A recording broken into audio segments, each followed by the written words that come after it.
All right, so how to properly recover, how to recover as fast as possible.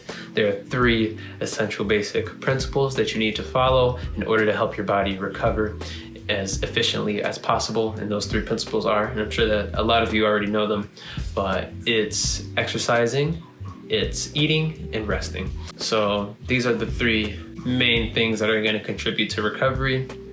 And hopefully I can provide you with a lot of insight and a lot of info on how to recover as fast and efficiently as possible, and also what works personally for me. So let's get into the first of the 3 principles, which is eating. And eating is my favorite thing to do. So eating, obviously, since it's one of the 3 basic principles, it's very important. You want to try to eat something as soon as possible after you're done running. So normally within 45 minutes to an hour, you want to try to get within this kind of window. Sometimes I'll even bring a snack with me so that right after I'm done running, I can get something within my body instantly. I feel like one of the overlooked factors of recovering after a run too is hydration. You want to have a nice cold, or I don't know, hot bottle of water if that's your cup of tea after you're done running. You want to try to hydrate your body because, especially in the summertime, you sweat so much water. You got to rehydrate the body. And when you eat, you want to normally try to get some combination of carbohydrates and proteins. So you're going to want to need to eat carbohydrates after you're done running because you need to replace the glycogen that was lost during your runs. Glycogen is what is used as fuel during runs. So after you're done running, you're going to want to consume some carbs and replace that glycogen.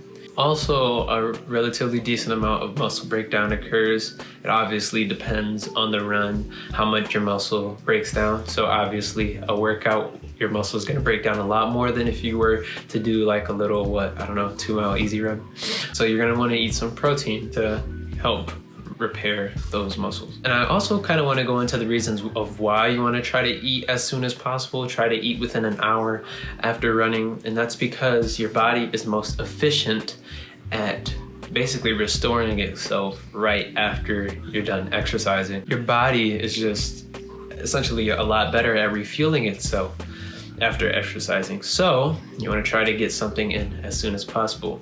A few of my favorites are peanut butter sandwiches with spinach on the side, or a protein cookie. Oh my God, I love these cookies. You can obviously find something that has a nice, decent balance that's gonna work for you. These are just 2 of my favorites. They're plant-based, so, pretty good there. Also, Larry and Lenny's, if you guys would like to sponsor me, you can go ahead and do that. I love your cookies. They're essentially perfect for after a run. They're pretty easy to get down to because sometimes some of the foods that you eat are like kind of difficult to get down at, especially after running. I don't really have an appetite, but those cookies, they're the bomb. The next kind of essential principle that's going to help you recover as fast as possible, as efficiently as possible, is exercising. And I know this sounds a little bit counterintuitive because you're like, what, exercising? Like, I just got done running, like that's an exercise. Well, yeah, exercising is actually essential to helping your body recover. So with exercising, the rebuilding your body part essentially comes with increasing your blood flow, increasing the circulation throughout your body to help it repair faster. So things such as recovery runs, that's why the recovery run is a thing. It's essentially just to get the blood flowing, perhaps even biking, going for a walk. There are quite a few exercises that you can do to help yourself recover. I guess some other things that also count as recovery exercises are like rolling your legs out. I love my roller. Here, I'll go actually get it. So these are my 2 main rollers. I have this rolling pin. This was my OG roller. This was the original roller that I had. Yes, you do bake cakes with it, but it's super smooth. I love this roller. It's better than a lot of the ones that are man-made. Then I have this roller. This roller is also good for recovery.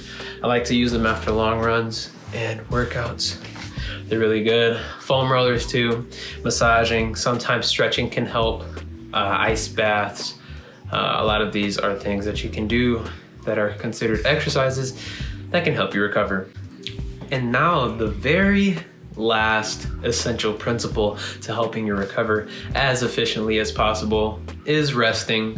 I think that this is one of the most overlooked things when it comes to helping your body recover. And I think it's because we're such busy people, you know, especially when I was like in college and I was doing school, you know, I wasn't necessarily getting 8 hours of sleep a night. You know, sometimes it was only 3, sometimes it was 0. I remember I had to pull, I think I stayed up for 36 hours or something crazy like that.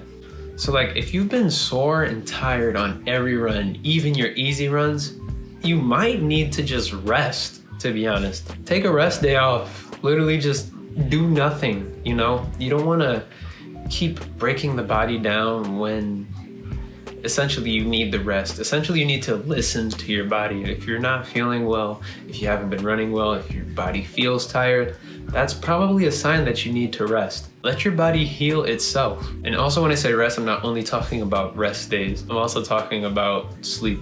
Proper sleep is just so important, and it's not even just for running. This has to do with everything. This has to do with learning. This has to do with mood and emotion. It has to do with so many things. Proper sleep is one of the most important things.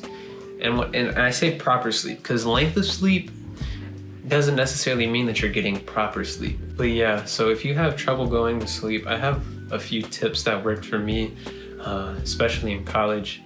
So one of the things that worked very well for me was going to bed at the same time every night, no matter if it was a weekend. You have to go to bed at that time, okay? And waking up at the same time every day. It was and once your body starts getting on this consistent sleep schedule, it kind of just becomes natural. It was to the point where I really didn't need my alarm to wake up during school. I was just waking up on time naturally. If you need help getting to sleep, I recommend taking melatonin pills. But again, I am not a registered doctor, dietitian, health advisor. I'm none of those things, so please consult those people as needed. Also, put the phone down before bed or turn on night mode. I try to put my phone down, even now in the summer, I try to put my phone down at least 30 minutes before going to bed. And start going to bed earlier than you think you'll fall asleep. Does that make sense? So like if my bedtime, because my bedtime now is 12 a.m., I'm normally in bed by 11:30 with my phone off. But yeah, thank you for watching. I hope that all of those tips help. I hope that you got a decent amount of information in this video. This is, again, just kind of a short filler video before my big Nike Pegasus 37 review. I have them, they have arrived, yes, and I have run almost 50 miles in them. Probably tomorrow I'll reach 50 miles in them. Yeah, stay tuned for that review. It's probably coming pretty soon. Yeah, thanks for watching, and I'll see you guys in the next one.